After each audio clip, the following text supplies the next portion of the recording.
नमस्कार दोस्तों। जब किसी इंसान का अंतिम संस्कार होता है तो उसके शरीर को अग्नि को समर्पित किया जाता है और कुछ दिनों बाद जो बचता है वो होती है अस्थियां यानी कि हड्डियों के टुकड़े।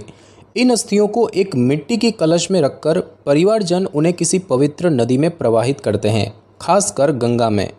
लेकिन सवाल ये है कि अस्थियों को गंगा में ही क्यों बहाया जाता है? क्या ये सिर्फ एक परंपरा है या इसके पीछे कोई धार्मिक, आध्यात्मिक या वैज्ञानिक सोच भी है? क्या ये सिर्फ आस्था से जुड़ा है या इसमें छिपा है कोई गहरा संदेश?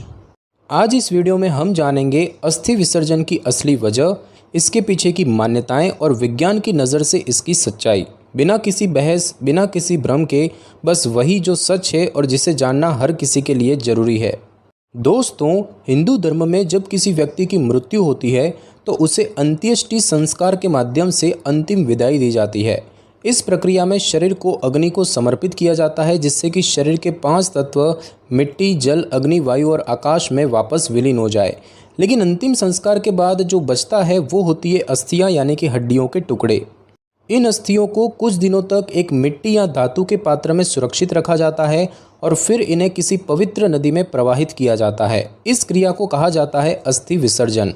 शास्त्रों में बताया गया है कि जब अस्थियां किसी पवित्र जल में प्रवाहित की जाती है तो आत्मा को शांति मिलती है।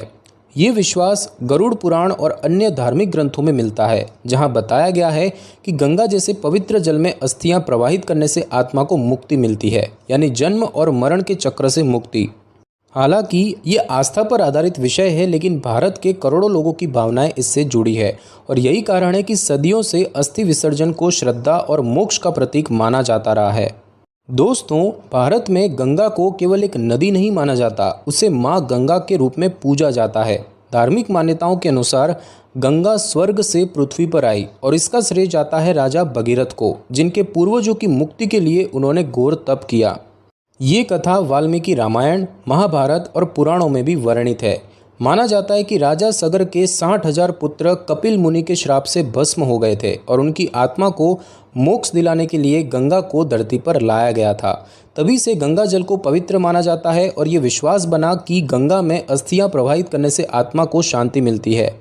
इस आस्था को करोड़ों लोगों ने अपने अनुभव और परंपरा के रूप में अपनाया है और यही वजह है कि गंगा सिर्फ जल की धारा नहीं बल्कि आध्यात्मिक ऊर्जा का प्रतीक बन चुकी है। इसे मोक्षदायिनी गंगा भी कहा जाता है, यानी वो जन्म मरण के चक्र से मुक्ति दिला सकती है। ध्यान रहे कि ये बातें धार्मिक विश्वास पर आधारित है और इनका उद्देश्य है श्रद्धा और संस्कृति को समझना, ना कि किसी मत को सही या गलत साबित करना। दोस्तों, अब तक हमने गंगा के धार्मिक महत्व की बात की, लेकिन क्या आप जानते हैं कि विज्ञान भी गंगा के जल को कुछ हद तक खास मानता है। कई शोधों में ये पाया गया है कि गंगा के जल में बैक्टीरियोफेज नामक सूक्ष्म जीवाणु पाए जाते हैं, जो हानिकारक बैक्टीरिया को नष्ट करने में सक्षम होते हैं और यही वजह है कि गंगा जल सामान्य जल की तुलना में लंबे समय तक बिना सड़े रह सकता है। इस पर ब्रिटिश काल से लेकर आज तक कई वैज्ञानिक स्टडी हो चुके हैं, जिनमें यह देखा गया है कि गंगा जल में कुछ सेल्फ प्योरीफाइंग गुण मौजूद है। अब यहाँ एक बात साफ समझ लेनी चाहिए, ये कोई चमत्कार नहीं बल्कि प्रकृति का अनोखा संतुलन है। संभवतः इसी वजह से जब अस्थियां गंगा में प्रवाहित की जाती है तो वे धीरे धीरे घुलकर मिट्टी में समा जाती है और जल प्रदूषित नहीं होता। हालांकि ये प्रक्रिया भी तभी काम करती है जब विसर्जन सीमित मात्रा में हो और बिना किसी कृत्रिम सामग्री के किया जाए, यानी कि आस्था और विज्ञान दोनों में कुछ न कुछ ऐसा है जो गंगा को खास बनाता है। लेकिन दोनों को समझना और संतुलन बनाए रखना ही बुद्धिमानी है। दोस्तों, अस्थि विसर्जन सिर्फ एक धार्मिक क्रिया नहीं, ये एक भावनात्मक यात्रा भी होती है। जब कोई अपने प्रियजन की अस्थियां लेकर गंगा तट पर पहुंचता है तो वो सिर्फ एक रस्म पूरी नहीं कर रहा होता, वो अपने मन का दुख, प्रेम और श्रद्धा भी गंगा को सौंप रहा होता है। भारत के कई हिस्सों में आज भी अस्थि विसर्जन के समय लोक गीत गाए जाते हैं, जैसे कि चलो गंगा मैया के द्वार।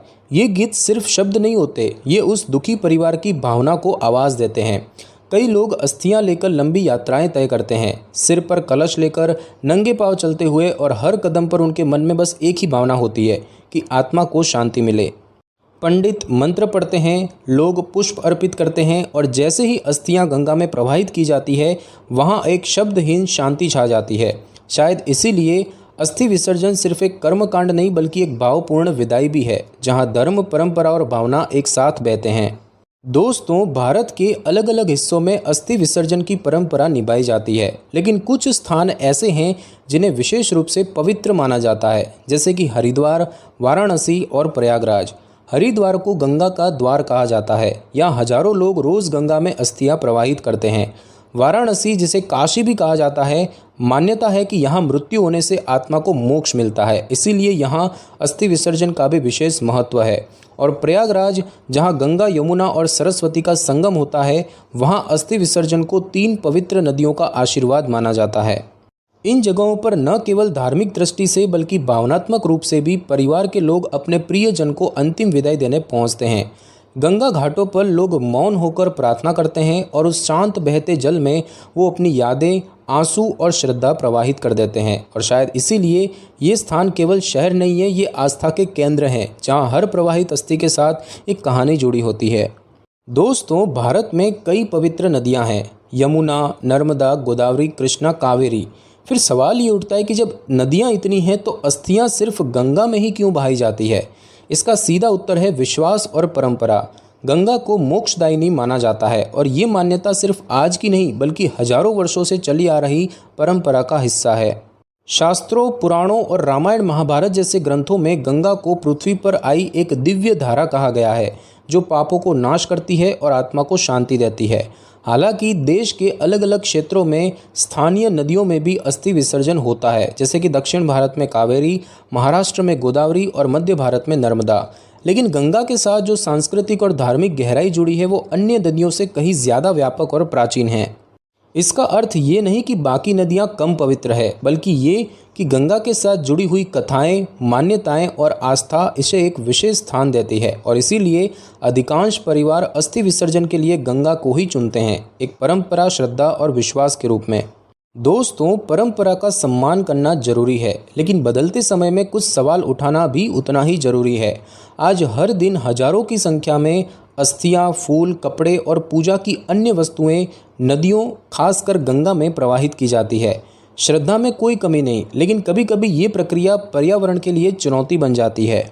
विशेषज्ञों का मानना है कि अगर ये कार्य अनुशासन और जागरूकता के साथ न हो तो इससे जल प्रदूषण और पारिस्थितिक असंतुलन हो सकता है। और इसी को देखते हुए अब कुछ जगहों पर वैकल्पिक समाधान सामने आ रहे हैं, जैसे कि अस्थि विसर्जन के लिए विशेष घाट, बायोडिग्रेडेबल कलश और यहाँ तक कि डिजिटल श्रद्धांजलि केंद्र भी।